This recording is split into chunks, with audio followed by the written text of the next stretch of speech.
Olá, sejam todos muito bem-vindos. Eu me chamo Guilherme e eu tô aqui hoje com o Marcelo para mais um episódio do NovaCast. Vamos lá, pessoal. O Marcelo aqui está presente junto com o Guilherme, que a gente vai falar sobre vários assuntos ligados à contabilidade para as empresas. Então, Marcelo, hoje eu acho que seria interessante a gente começar como se desse uma aula inicial do que é o que o escritório de contabilidade ele faz para as empresas. Passar um pouco em cada setor, um pouco no setor da contabilidade, no setor fiscal e no departamento pessoal. Eu vejo que é uma dúvida que muitos clientes têm e provavelmente muita gente por aí tem também da função real do escritório de contabilidade para as empresas. Vamos lá. Realmente, muitos clientes eles não têm uma noção exata do que um escritório de contabilidade faz. Tá? Ele tem vários setores, entre eles o departamento fiscal, onde você vai fazer a apuração de todos os impostos, tá? Impostos sobre vendas, sobre notas. Você tem o departamento pessoal, que vai cuidar da parte registro de funcionário, guias, folha de pagamento, 13º, férias, etc. Você tem o departamento contábil, que vai fazer um resumo da parte fiscal e da parte pessoal, tá? Onde vão ser gerados os balancetes, os relatórios para acompanhamento da empresa. Ainda nós temos o setor financeiro, tá? Do escritório, e temos o setor legal para aberturas e encerramentos. Tá? E nós vamos dar um foco principal hoje sobre a contabilidade. Tá, então vamos lá. Aproveitando aí o gancho da contabilidade, qual que seria exatamente do departamento contábil? Qual que é o objetivo dele e qual que é o que ele pode agregar para a empresa, para o empresário? Vamos lá. A contabilidade, como eu expliquei anteriormente, é um resumo das operações da parte fiscal e da parte pessoal. Além disso, ela vai analisar toda a parte financeira da empresa. Tá? Tudo isso demonstrado em relatórios, em balanço, em balancete, demonstração de resultado, fluxo de caixa. Para que servem essas informações? Elas servem para a tomada de decisão do empresário, tá? Para saber se ele está pagando muita despesa, aonde está indo o dinheiro dele, fazer um acompanhamento de custo mensal, quanto ele gastou de matéria-prima nesse mês, quanto ele gastou no mês seguinte, as despesas dele, comparativos mensais. Então, eu tive uma despesa de energia elétrica, num mês você gastou R$500, no outro mês foi para R$1.500. Opa!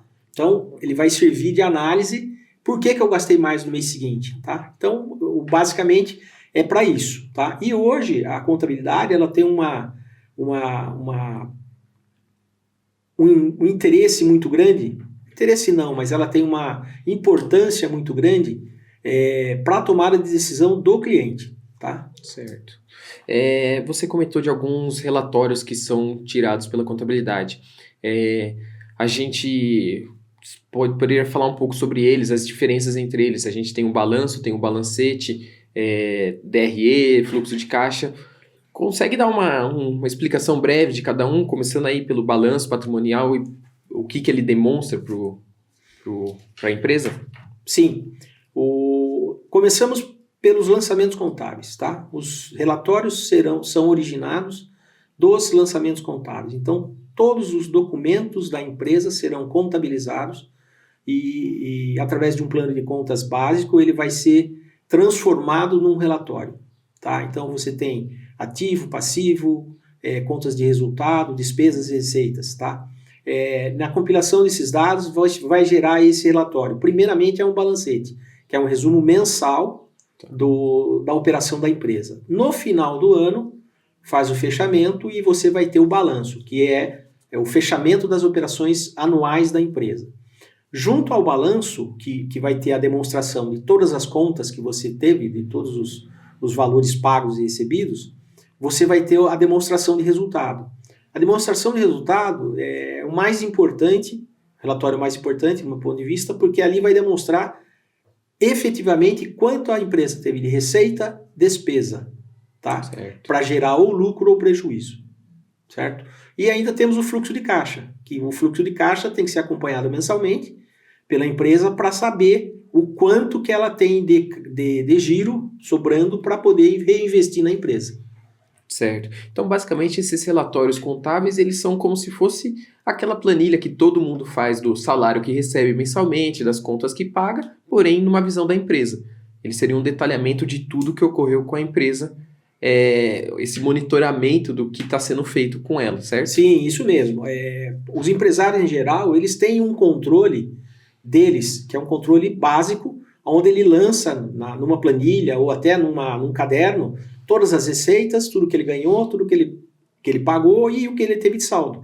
A contabilidade, o escritório de contabilidade transforma essas informações em relatórios oficiais, tá, para a tomada de decisão. Mas todo empresário tem aquela sua continha de padaria, tá, onde vai anotar o que recebeu e o que gastou. Sim, ele sabe o resultado final da empresa dele. Basicamente, a contabilidade ela é responsável, então, por padronizar o relatório, deixar ele no formato exigido pela lei para acompanhamento tanto da Receita quanto dos demais órgãos, certo? Isso mesmo. Porém, naquele relatório que ele faz da conta de padaria, ele lança tudo o que ele pagou. Porém, para efeito contábil, muitas coisas que ele paga não tem comprovação, não tem nota.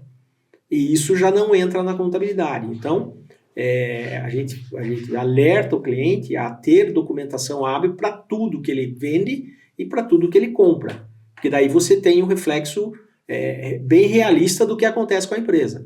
Mesma coisa a questão de parte financeira, extratos bancários, ele ter uma conta jurídica e ter uma conta física dele e destinar o dinheiro que não é da empresa, vai destinar para ele. Certo. Então tem que ter alguns cuidados. O controle ele tem, mas às vezes o controle dele não é totalmente suficiente para a contabilidade. Entendi. E daí, essa questão de ter uma conta da empresa. Se o empresário estiver pagando contas pessoais pela conta da empresa, isso aí pode com certeza trazer algum prejuízo para ele no futuro, né? Sim, um prejuízo muito grande, porque na contabilidade se apura o resultado, lucro ou prejuízo. Ele tendo lucro e tendo um caixa suportável para esse lucro, ele pode transferir esse dinheiro da empresa para a pessoa física. Certo. A partir do momento que ele paga as contas pessoais pela empresa, ele pode ter um problema, porque o governo, a Receita Federal especificamente, ela pode, numa fiscalização, entender que aquele valor que ele pagou seria um salário dele, ou seja, o Prolabore. E daí ele pode taxar o Prolabore como sendo 27,5% ao mês. Então, não é vantagem. Por isso que a contabilidade tem que ser feita, demonstrado o lucro, esse lucro transferido da conta jurídica para a conta física, para que você não tenha problema. E esse lucro ele vai ser informado à Receita Federal, através de declarações próprias, para que fique confirmado essa situação. E na pessoa física ele faz o pagamento das contas dele. Esse lucro ele até tá em alta agora, porque saiu uma regulamentação nova, porque até o final desse ano o lucro não é tributado, né? O lucro ele é totalmente isento de imposto. Porém, a partir do ano que vem nós já vamos ter mudanças, né? Já sinalizaram as mudanças aí que vão ter. Porém, mesmo com essas mudanças, vai ser mais vantajoso o lucro devido ao valor dos impostos que vão ser tributados, ou aí compensaria transformar em Prolabore? O que você entende? É mais vantagem você fazer a distribuição de lucro. O que tem previsto para o ano que vem, para 2027, é a questão da tributação de lucro ser acima de R$50 mil. Algumas empresas que estão no Simples Nacional, elas têm um diferencial. Se eu fechar a contabilidade desse ano com lucro, eu tenho que fazer uma ata e registrar essa ata na junta comercial, informando que o lucro existente até 31/12/2025, ele será distribuído até o final de 2028, e com essa ata registrada na junta comercial, não se pagará imposto sobre ele. O lucro, a partir de 2026, ele já terá tributação. Certo. Tá? Na ordem de acima de R$50 mil mês. Tá? Então, tem algumas situações aí que os escritórios de contabilidade têm que tomar algumas providências emergenciais, principalmente agora, com esse lucro passado, porque senão ele não vai ter a condição de distribuir sem imposto. Tá? Então tem que correr com isso também, porque estamos gravando hoje, dia 19, temos mais 40 dias aí para conseguir deixar tudo em ordem, isso para evitar uma carga tributária muito alta para os clientes também, né? Sim, só que o a Receita, ela tá, na legislação, está atrapalhando muito, porque ele diz, lucro de 2025. Eu só posso fechar o balanço de 2025 em 2026. Certo. E eu tenho que fazer o registro da ata dentro do ano de 2025. Então, é humanamente impossível eu fechar um balanço em dezembro de 25 e fazer uma ata até o dia 31 de dezembro de 2025. Nós vamos ter que usar os valores de lucros existentes ou em novembro ou em outubro e montar essa ata e registrá-la até o final do ano de 2025. Para daí termos essa condição de preservar o lucro desse período sem imposto até o ano 2028. Entendi. A norma ficou meio confusa aí na redação dela por causa desse ponto, né? A gente está acompanhando aí, o próprio Conselho de Contabilidade já soltou uma norma também explicativa, pedindo explicações sobre o entendimento e como deve prosseguir. Então a gente vai ter que aguardar mais um pouco, por mais que estejamos no fim do ano já, vamos ter que aguardar para fazer essa correria aí mais para frente. Eu acho que na parte contábil, a principal obrigações que o empresário tem seria a parte de envio de documentações. Envio de documentações tanto de notas de compra, notas de venda, extratos bancários e categorizar os lançamentos que são feitos, certo? Porque no momento que ele manda o extrato bancário para o escritório não tem como saber tudo que está ali se não tiver uma nota. Então, ele tem que estar muito junto ao escritório para conseguir categorizar isso de forma correta, para no final do ano, a hora que for ser feita a apuração dos lucros ou prejuízos, a gente conseguir detalhar os motivos que geraram isso. É mais ou menos nesse caminho, certo? Sim, sim. O empresário, ele tem que ter um escritório com o parceiro dele e ele tem que, na orientação que o escritório dá, ele tem que cumprir a risca. Por quê? Senão a gente não consegue fazer o trabalho efetivo de apuração dos impostos, registro de funcionário, às vezes falta documentação de funcionário para fazer registro. Então, é crucial ele tomar o cuidado de enviar todos os documentos para o escritório, tá? E o enviar o documento já é uma rotina. Então, infelizmente, a gente tem cliente ainda que todo mês pergunta se precisa mandar documento para o escritório, mas é uma obrigação dele, tá? Ao mesmo tempo, quando ele abre uma conta corrente num banco diferente, ele tem que avisar a gente. Por quê? Porque a gente não tem bola de cristal para descobrir se ele tem uma conta nova ou não. Além do que, outras operações que ele faça. Uma coisa que é frequente acontecer é venda de um veículo. Sim. Ou compra de um veículo. Ele não informa o escritório. Às vezes é um veículo que é comprado de uma pessoa física. Esse veículo tinha que emitir uma nota de entrada. Então, isso só vai acontecer o problema quando ele for vender esse veículo e não tem a entrada do veículo na empresa. Então, essas informações têm que ser muito bem tratadas entre o cliente e o escritório, porque senão vai dar uma complicação no fechamento de um balanço, de um balancete, até numa emissão de nota atrasada. Tá? Eu queria levantar 2 pontos só desse comentário que você fez. Na parte de contas correntes, a gente percebe um certo receio de alguns clientes de mandar determinada conta para o escritório. Eles trabalham com 2, 3 bancos, mandam apenas de um e deixam um escondido. Eles sentem receio de informar para a gente, não sei se com medo de fiscalização da Receita ou do escritório questionar alguma coisa, porém o cliente tem que entender que não é o escritório que vai gerar a informação para a Receita. A partir do momento que ele já movimentou o banco, a Receita já tem a informação. Então não adianta ele querer esconder a conta corrente do escritório, achando que o escritório não vai informar isso num balanço, numa declaração mensal, que a Receita não vai ter conhecimento. A Receita hoje já está tudo informatizado, ela já sabe, a partir do momento que o dinheiro entra na conta, ela já sabe que entrou. Ela pode não fiscalizar todo mundo o tempo todo, mas a informação está lá guardada. Se uma hora ela pegar, ela vai ter esses dados para ela. Isso, ficaria pior para a empresa se ela não lança a conta corrente. Ela tem 3 contas, ela lança 2. A terceira ela não lança com esse receio que você falou. Seria mais prudente ela lançar as 3 contas, porque está no movimento dela. Sim. Tá? A fiscalização pode acontecer em qualquer momento, com 2 ou 3 contas. Mas se ela não lança uma e a fiscalização vier, eu acho que o problema é maior do que ela fiscalizar a empresa com todas as contas lançadas. Tá? Você não tem argumentação para falar, porque de repente é uma conta que está movimentando há 1, 2, 3 anos e ela já sabe que tem essa conta a mais para você. Tá? Então, o problema de não lançar essa conta, eu entendo que numa eventual fiscalização é muito maior do que ela já estando lançada.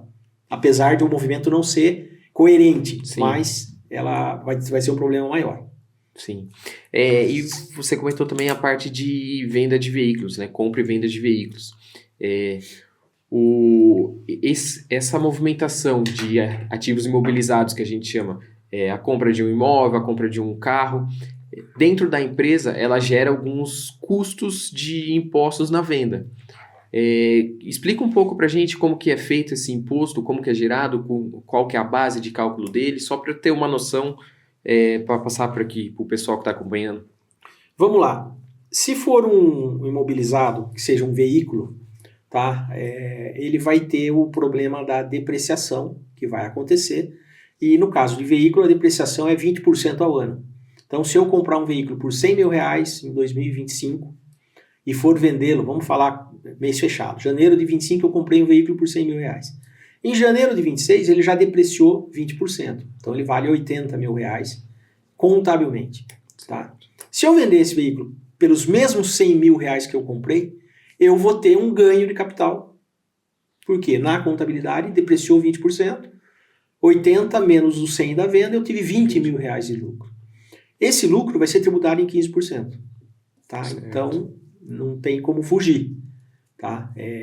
Historicamente, a gente tem o conhecimento na contabilidade que é mais vantagem você ter um veículo na empresa por, no máximo, 2 anos e meio. Tá? Só que se o veículo tiver uma valorização muito grande no mercado, infelizmente você vai ter que pagar o ganho de capital. Isso vale para outros bens móveis, como máquinas, equipamentos e tudo mais. Na questão de imóvel, tá? Se a atividade da empresa não for venda e compra de imóveis, ela tem uma tributação no imposto de renda e na contribuição social. Tá? E aí também é a diferença do valor de entrada contra o valor de saída. Você vai pagar um lucro sobre o ganho de capital.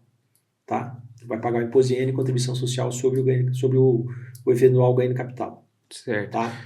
Então, na verdade, aqueles descontos que as fábricas de carro dão para compra no CNPJ, muitas vezes, na hora de pagar o imposto, eles acabam se equivalendo, né? Porque hoje a gente vê muita gente querendo comprar veículos pela empresa para aproveitar o desconto, mas não se atenta que no final na venda vai ter esse imposto que pode acabar tirando toda essa vantagem que ela teve no começo. Isso, né? Mesmo.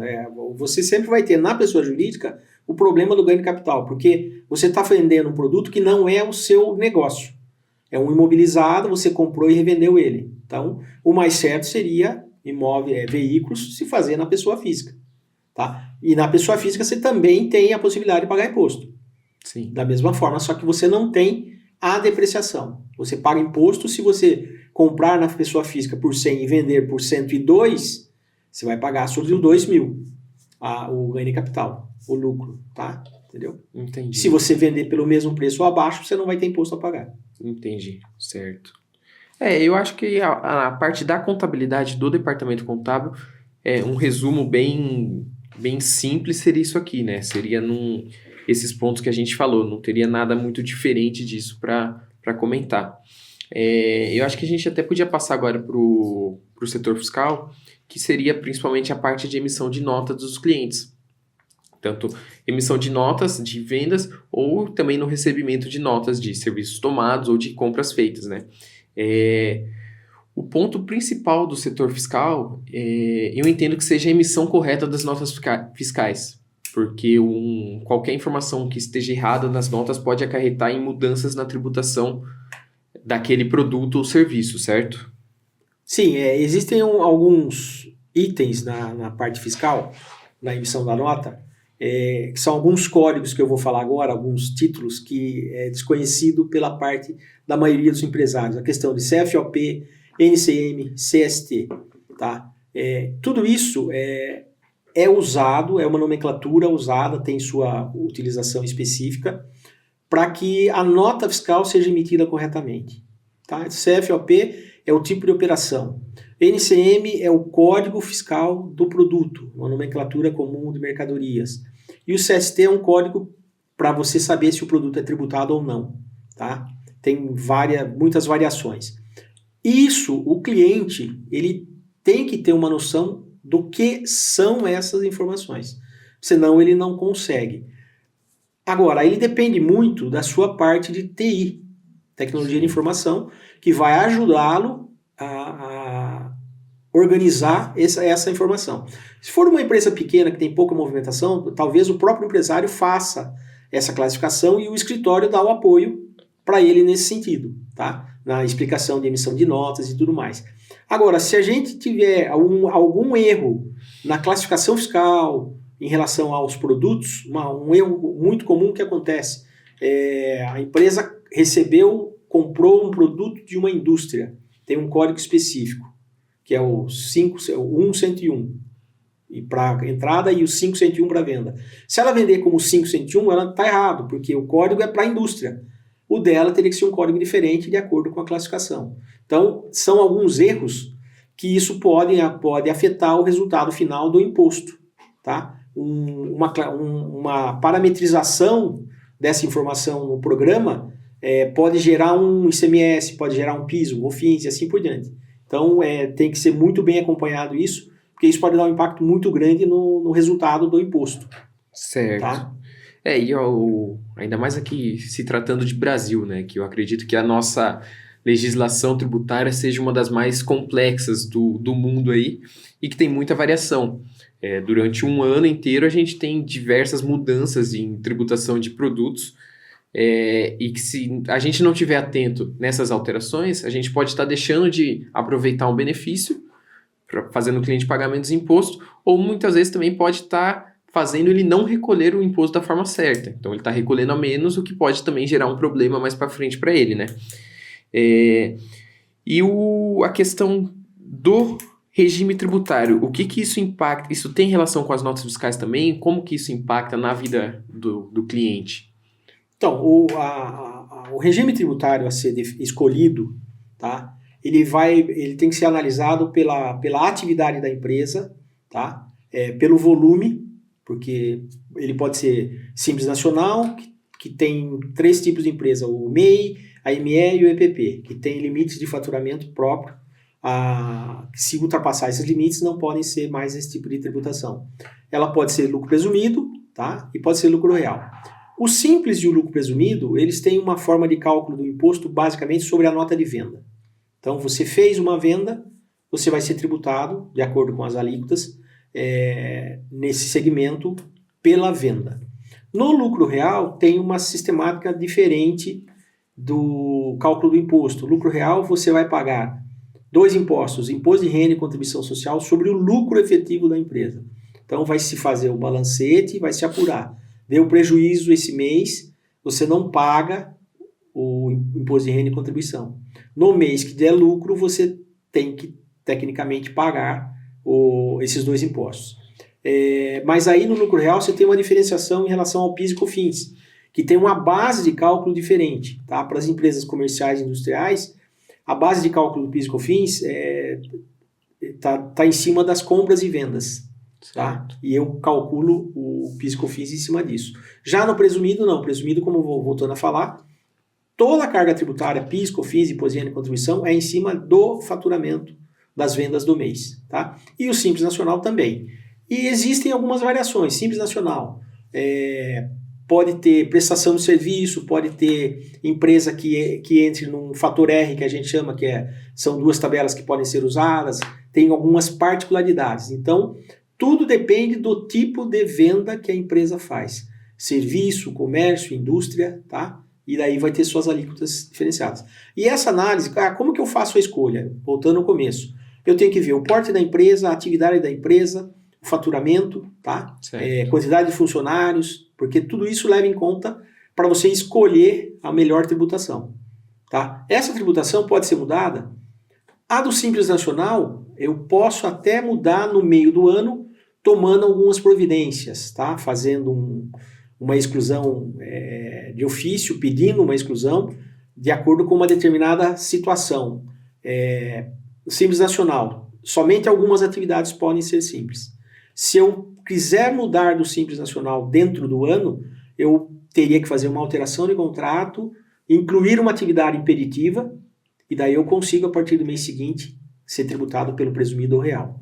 Já o lucro real e presumido, eu opto no começo do ano no pagamento da guia de imposto de renda. Se eu paguei com o código de DARF do presumido, eu não posso mudar mais. E lucro real seria a mesma coisa.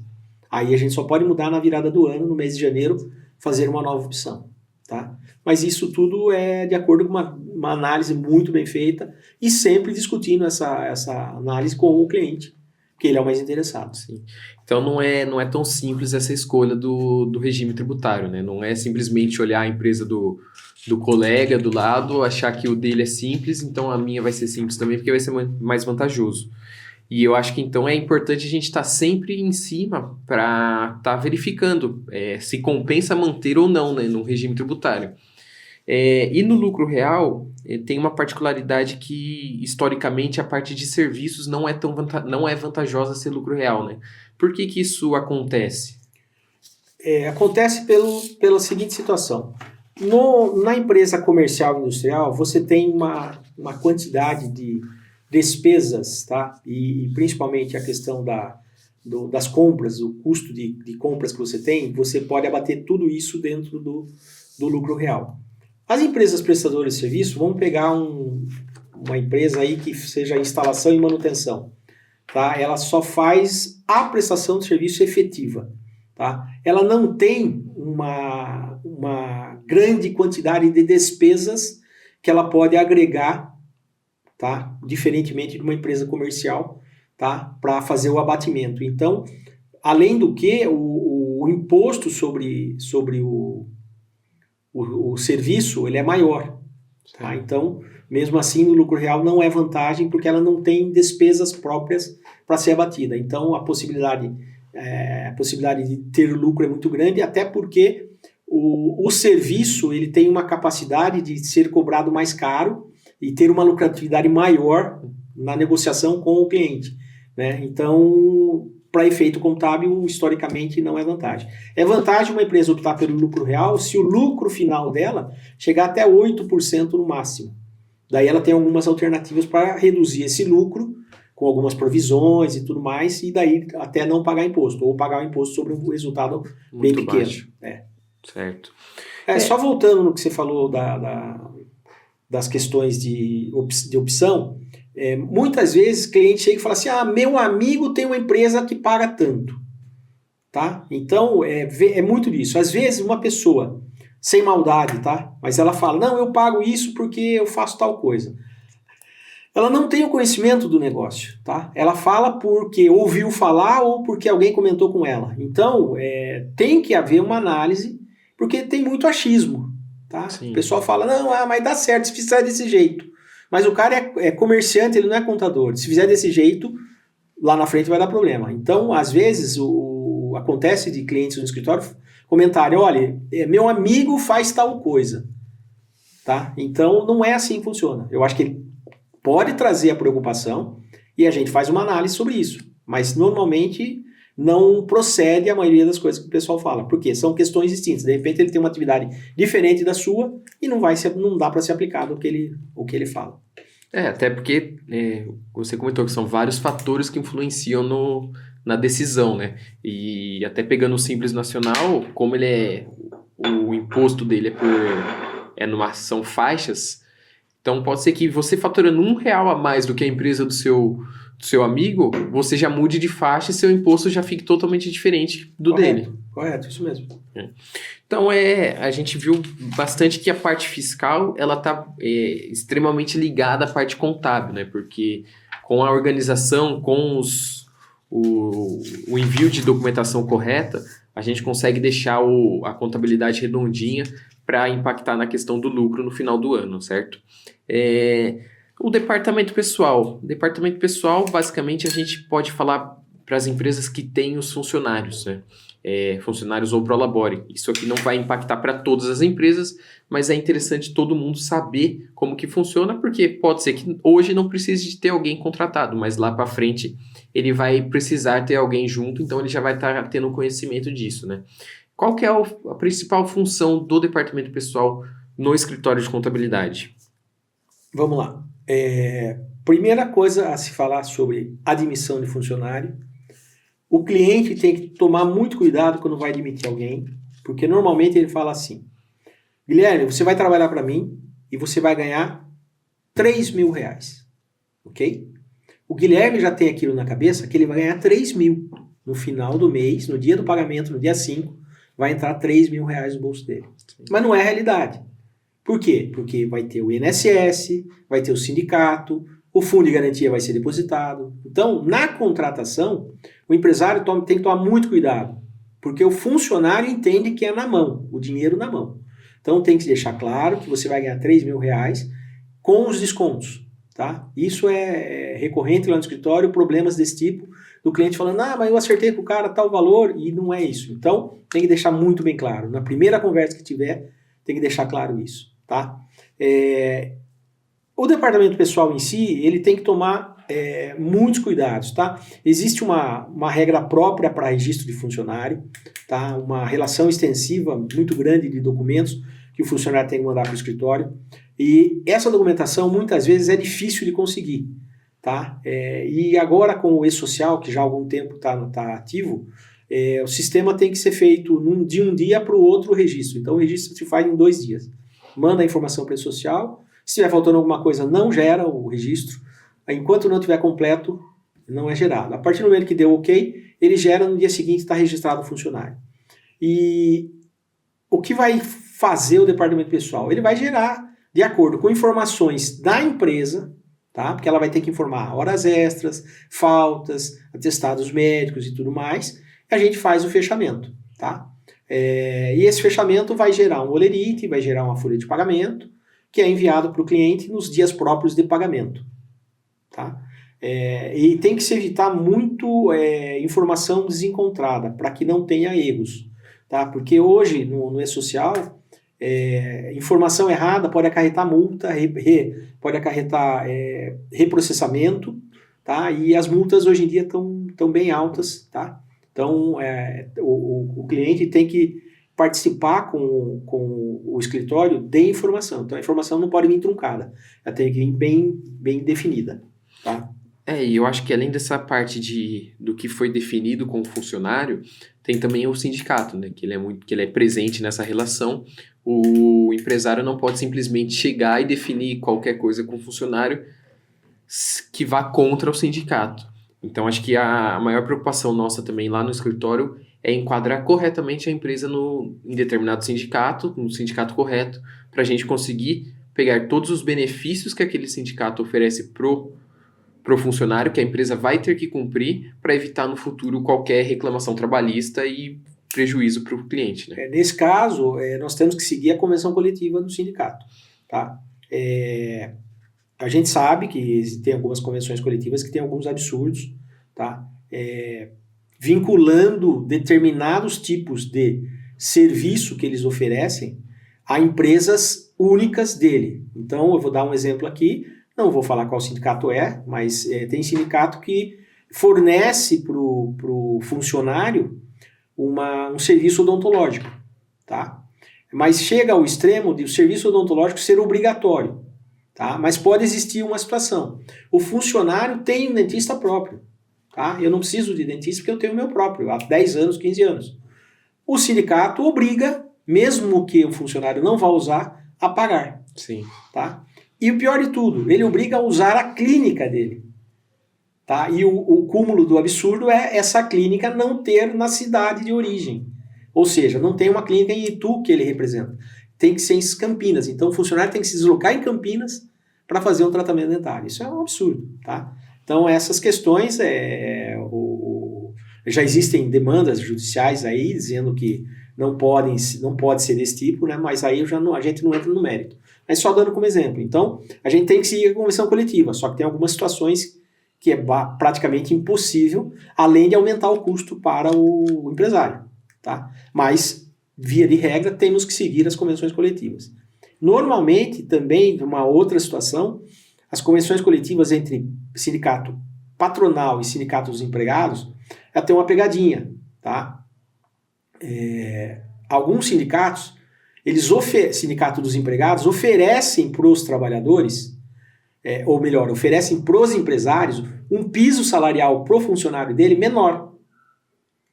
Ok? Vamos dizer, é 2,5 o piso, porém, se optar por o regime especial, vai ficar em 2.100. Tá? Qual é a pegadinha? Tem que pagar todas as contribuições assistenciais para os dois sindicatos, tanto o sindicato patronal quanto o sindicato do funcionário. No final das contas, o 2,5 vai sair mais caro. Sim. Vai sair mais barato do que se eu registrasse por 2,5. Porque somando as contribuições que a empresa tem que pagar mais o salário do funcionário, ficou mais caro que 2,5. Então, tem algumas coisas que tem que ser bem analisadas. A gente não trabalha contra o sindicato, não trabalha contra ninguém. A gente só quer o melhor possível para o nosso cliente. Tá? Basicamente é isso. Muitas vezes, então, acaba até atrapalhando o próprio funcionário, né? Uma situação dessa. Justamente, além do que o funcionário tem aquela opção. Existem as contribuições que são do funcionário, tá? Para com o sindicato, e o funcionário ele pode optar por não ser descontado. Tá? E aí ele tem que fazer uma carta de próprio punho, ir até o sindicato, fazer essa homologação dessa carta lá para que ele não seja descontado. Certo. Tá? Só que a orientação do escritório, nesse ponto, nós não temos nenhuma orientação a ser dada. É pura e simplesmente o funcionário que vai tomar essa decisão, se ele quer ou não quer. A gente... É muito nebuloso esse campo, né? Porque a gente sabe que tem diversas ações na justiça, tanto de empresas contra sindicatos por causa dessas situações, então a gente meio que dá as duas opções para o cliente e fica a cargo dele, porque não tem como assumir uma decisão dessa que pode acarretar dor de cabeça, né? Porque se tiver que entrar com a justiça para brigar com isso, é um processo longo que vai gerar, vai custar, vai ser custoso, sim, além do financeiro, tempo, é dor de cabeça. Então, sempre fica uma decisão aí que o próprio funcionário tem que tomar e o empresário também, né? E também, levando em conta os últimos acontecimentos, não entrando no mérito do problema, existem muitos sindicatos bons, existem muitos sindicatos maus, como existem muitos contadores bons e muitos contadores maus, em toda a profissão. Porém, o desgaste que está tendo agora sobre a questão do INSS dos velhinhos, tá? E a maioria das entidades são ligadas a sindicatos que fizeram desconto. Então, isso só denigre a imagem do sindicato que nunca fez nada de errado. Tá? Aí é aquela história, os bons pagam pelos maus. Tá? Mas aí já não é mérito da nossa, não é problema nosso. Né? E na parte de... Qual o controle que a empresa tem que ter em relação ao funcionário? Ela tem que ter uma gestão de ponto eficiente, uma gestão de banco de horas, caso seja utilizado pela empresa. O que isso impacta no financeiro e o que isso pode acarretar de problemas caso seja defasado essas questões? As informações, no começo eu falei que a empresa tem que mandar informações para o escritório, para que seja montada a folha de pagamento, né, e geradas guias. Então, hora extra, banco de horas, escalas, cumprir as regras da convenção coletiva, né, vale transporte, auxílio alimentação, tudo isso tem que ser cumprido. Se não for cumprido ou se for informado errado para o escritório, o reflexo pode se dar em diferenças, tá? Diferenças salariais e, posteriormente, diferenças de previdenciários, INSS, Fundo de Garantia. Não bastando isso, pode ainda ocorrer um problema de uma atuação, de um processo trabalhista, tá? Onde o funcionário possa requerer as verbas que ele não recebeu. Tá? Então, no meu ponto de vista, como contador, empresa que tem um funcionário e fala, não, eu vou ficar com ele 3 meses, se ele for bom, a gente registra. Eu acho que não deve fazer isso. Eu acho que deve efetivamente registrá-lo, tá? E deixar claro para ele que ele vai ganhar tanto com os descontos e assim por diante, e fazer o registro dele. Faz o registro com experiência de 45 dias, renova por mais 45, se ele for um bom funcionário, ele continua, se ele não for, dispensa na experiência, tá? Mas é usar a regra legal pro registro, porque tem muita situação em que a pessoa está sem registro e o patrão quer usar uma regra legal para uma situação ilegal. Não dá. Sim. Então, você acaba dando uma orientação e às vezes o cliente, mas só isso que eu posso fazer, mas você está ilegal como funcionário e quer uma coisa que te resguarde. Não tem. Tá? Então, esse caso de estar sem registro, ele pode ir na justiça, pode requerer os meses de trabalho para efeito de contagem de tempo. Às vezes você pagou todas as verbas, mas ele quer o tempo na carteira. Então, gera um transtorno, vira um processo trabalhista, você tem que contratar advogados, você vai ter que gastar, e às vezes o gasto era menor do que se você tivesse registrado ele corretamente. Então, não vale a pena. E as informações têm que vir corretamente, tá? Para que a gente possa proceder tudo isso.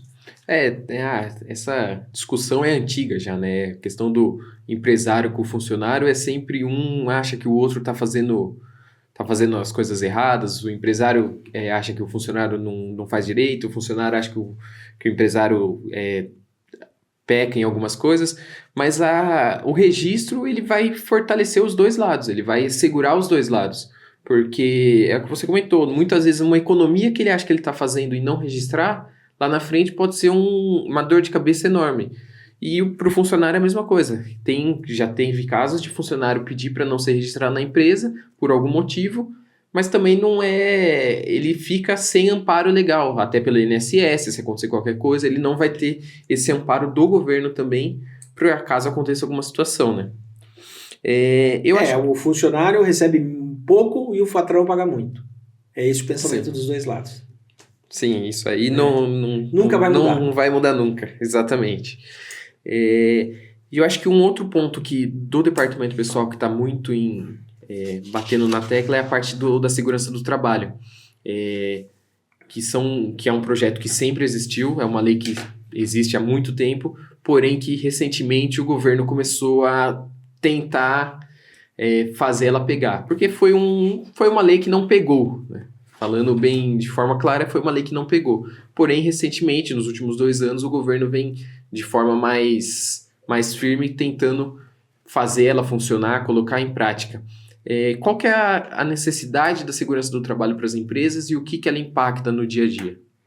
Bom, o nome já disse, segurança e saúde no trabalho. Então, vai trazer para o funcionário uma estabilidade maior, tá? Em termos de eventual afastamento, uma doença, um acidente de trabalho, tá? E vai verificar junto ao ambiente de trabalho se o ambiente está salutar para ele poder trabalhar. Porque às vezes você vê situações aí que não tem limpeza, trabalha com material perigoso e não tem nenhum cuidado. E o caso da segurança no trabalho, ela já existia, só que era uma obrigação informativa do escritório. O escritório tinha a obrigação de passar as informações. Mas o escritório, em determinadas situações, ele não tem o conhecimento da área de saúde e segurança do trabalho, que é própria de um técnico do trabalho, de um médico do trabalho. E aí o governo insistiu nisso, eu acho que foi muito bom, apesar disso gerar despesa, gerar custo para o empresário, mas aí você definiu quem toma conta da segurança e saúde é uma empresa de medicina do trabalho, e o escritório toma conta da questão previdenciária e trabalhista. E daí existem alguns laudos obrigatórios que devem ser feitos e responsabilidade é da empresa de segurança do trabalho. Tá? É elas que fazem e esse acerto tem que ser feito propriamente com elas. No dia a dia tem que ter o acompanhamento dos exames admissionais, periódicos, eventual afastamento por doença, tá? Um exame demissional e que fica a cargo dela. Tá? Mas aí é o que eu falei novamente, é custo para a empresa, tá? Não tem como fugir disso. Tá? As empresas têm que, querendo ou não, colocar esse custo para dentro, porque essa parte da segurança do trabalho, além de ter multas pelo não cumprimento das obrigações previstas em lei, né, é algo que precisa, é tipo seguro. A Sim. gente tem, mas pretende nunca usar. A segurança do trabalho é a mesma coisa, porque se caso venha acontecer alguma coisa com o seu funcionário, por algum problema interno da empresa e não tiver, aí o problema vai ser enorme para a empresa. Um dos pontos principais quando a gente recebe um cliente novo no escritório, a gente coloca a seguinte situação para ele. Ele é uma empresa que não tem funcionário, tá? Ele vai ter um funcionário, ou pode até não ter, mas ele tem que saber, se ele tiver um funcionário, qual é o custo que ele vai ter, ok? É mais ou menos a situação do segurança no trabalho. Não tendo um funcionário, não tem os laudos. Se tiver funcionário, vai ter que ter, então ele tem que saber do custo. Ele, no momento, não precisa de certificado digital, mas vai ter que ter, então ele já tem que saber o custo. Tá? Uma situação que acontece muito é microempreendedor e transforma em ME. O custo do imposto muda significativamente. E o microempreendedor, por exemplo, não tem taxa da prefeitura. Na ME ele vai passar a ter. Então, quando a gente conversa com a clientela, fala, ó, eventualmente você já tem que pontuar esses custos se você tiver essa situação de empregado, de transformação e tudo mais. Porque ele tem que saber. Porque o empresário, infelizmente, ele acha que mudando do MEI para ME, continua a mesma coisa. Sim. Mudando do ME para o presumido, do Simples Nacional presumido, continua a mesma coisa. Então a gente procura orientar nesse sentido, por quê? Porque a gente quer o crescimento do empresário. Que ele se transforme numa grande empresa, lucro real, entendeu? Tenha mais 10, 15, 20 funcionários e que ganhe dinheiro. E a gente tem que estar junto com ele explicando que ele pode vir a ter aquele custo. Então ele já tem que ter isso na memória. Hoje ele não tem, mas amanhã ele pode ter. Sim. Isso aí bate muito de frente com o que a gente falou no outro episódio, né? Como o empresário ele tem que fazer muitas coisas na empresa, ele vai para o que ele sabe, que seria vender, seria fazer o serviço. Essas partes tributárias, de obrigações, ele acaba deixando de lado e a hora que aparece, toma um susto porque não se preveniu, né? É isso mesmo, justamente. Eu acho que do departamento pessoal também seria basicamente isso que a gente tinha para falar. Eu acho que só uma observação que é muito importante a gente deixar é que o departamento pessoal de um escritório contábil, ele é diferente de um RH da empresa. Porque a gente vê muito essa confusão no dia a dia da empresa, ela querer que o escritório tome conta do controle de presença, do controle de horas extras, do banco de horas, das obrigações da segurança do trabalho. Isso, o escritório ele vai fazer os lançamentos com base nas informações que vieram. Esse tipo de informação ele tem que ficar a cargo do RH da empresa. Até porque, num universo de empresas que tem dentro do escritório, fica inviável a manutenção de todas essas informações para todos os clientes, né? Se tivesse que organizar o banco de horas, fazer o cálculo da folha das horas extras ou faltas, ele não teria tempo hábil nem pessoal para conseguir estar organizando essa situação, né? Aconteceria o seguinte, se eu tiver que organizar a parte de recursos humanos da empresa, eu, escritório de contabilidade, vou ter que cobrar por isso. Eu vou ter que ter uma pessoa só para tomar conta disso, porque são informações cruciais para o fechamento da folha. Tá? E o empresário, quando a gente se trata de empresa pequena, ele não vai ter uma pessoa do RH. Então o empresário vai ter que separar no dia ou na semana, tá? Um horário para que seja apurado todas as questões do trabalhismo. Tá? Faltas, atestado médico, hora extra, ele vai ter que pontuar tudo isso. Tá? É só se organizar, tá? Separando um horário por dia ou por semana, para que chegue no dia 25, dia 20 e essa informação venha para o escritório. Senão, se eu começar a fazer esse trabalho para ele não está no escopo do meu custo. Eu tenho que, eventualmente, começar a cobrar numa situação. Ou empresas maiores já tem a pessoa responsável pelo RH, tá? E daí é só a orientação do escritório do que ela precisa fazer. Sim. Entendeu? Para a informação vir redondinha. Hoje a gente não comentou sobre a reforma tributária, porém, a partir do ano que vem já vai ter algumas alterações para as empresas, principalmente na parte de emissão de notas. O governo ele quer testar não, ele vai começar a testar o layout de nota, então ele já vai começar a incluir os impostos novos dentro da informação da nota fiscal. Então nós já estamos entrando em contato com os clientes, informando sobre isso, que a partir de 1 de janeiro de 2026, o IBS e o CBS ele já tem que começar a aparecer nas notas fiscais. Isso para as empresas do lucro presumido e real. Isso mesmo. Perfeito. As empresas do Simples ainda não, até o presente momento não tem nenhuma norma sobre isso, mas a empresa do lucro presumido e real, elas já vão ter que colocar, vai ser uma alíquota de teste, as duas alíquotas juntas vão dar 1%, já vai ter o campo específico na nota fiscal, e esse imposto, a princípio, ele não vai ser pago, ele é somente informativo, nas declarações mensais entregues pelo escritório ele vai aparecer, e pela regulamentação que está hoje, o imposto não vai ser pago. Mas, caso venha a mudar, se o imposto for pago, ele vai ser deduzido dos demais impostos. Então, não vai ter nenhum prejuízo financeiro para as empresas nesse sentido. Eu acho que é basicamente isso nossa conversa de hoje. Não sei se ficou algum ponto pendente, mas eu acho que se a gente pudesse fazer um resumo rápido aí da... Só uma coisa, Guilherme. A questão da reforma tributária, a emenda constitucional já está resolvida, a lei também. O maior problema que nós estamos tendo é que estão sendo regulamentadas várias situações. Tá?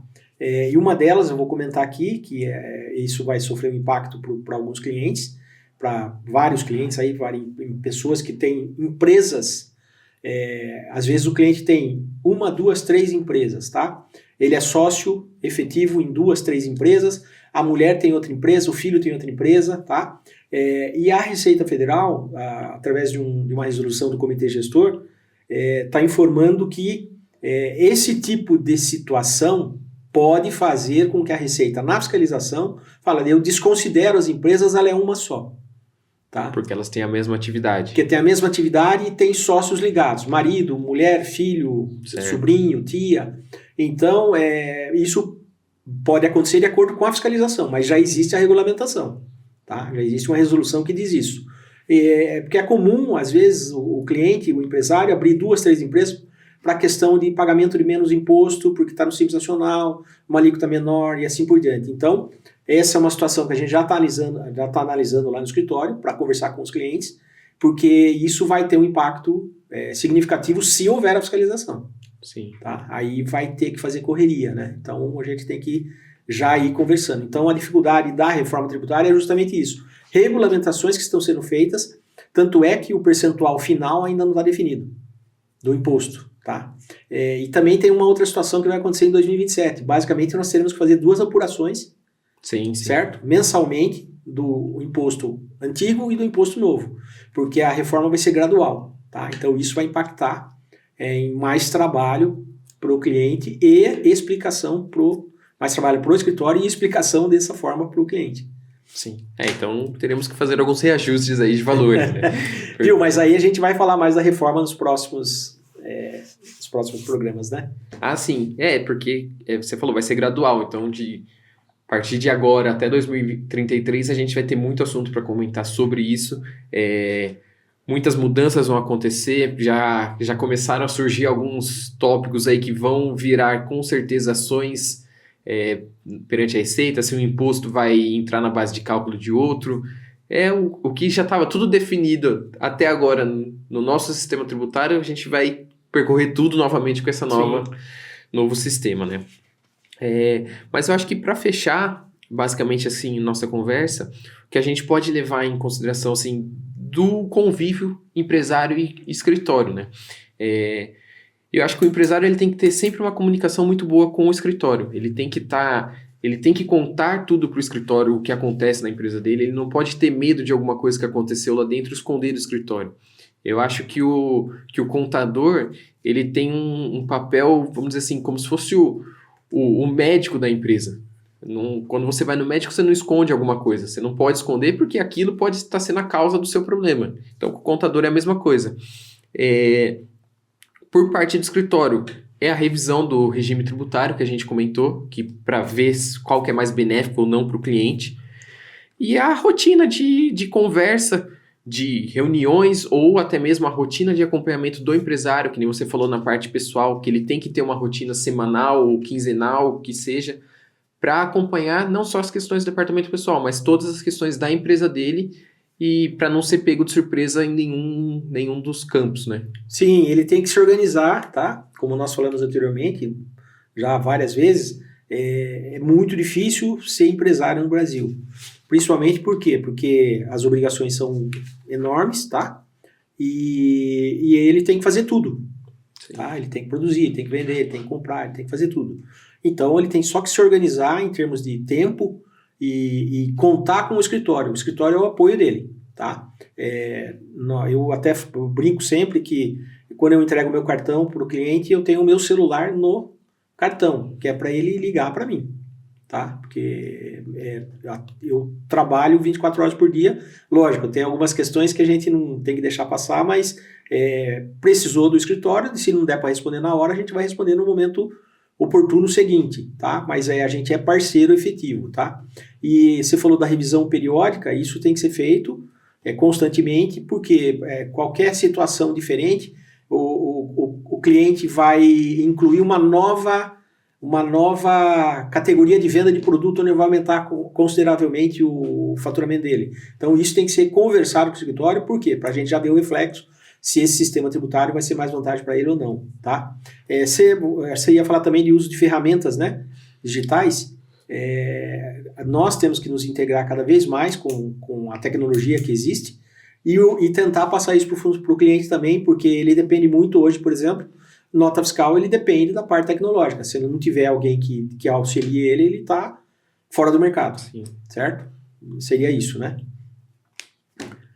Eu acredito que seja isso, então, o nosso bate-papo aqui hoje.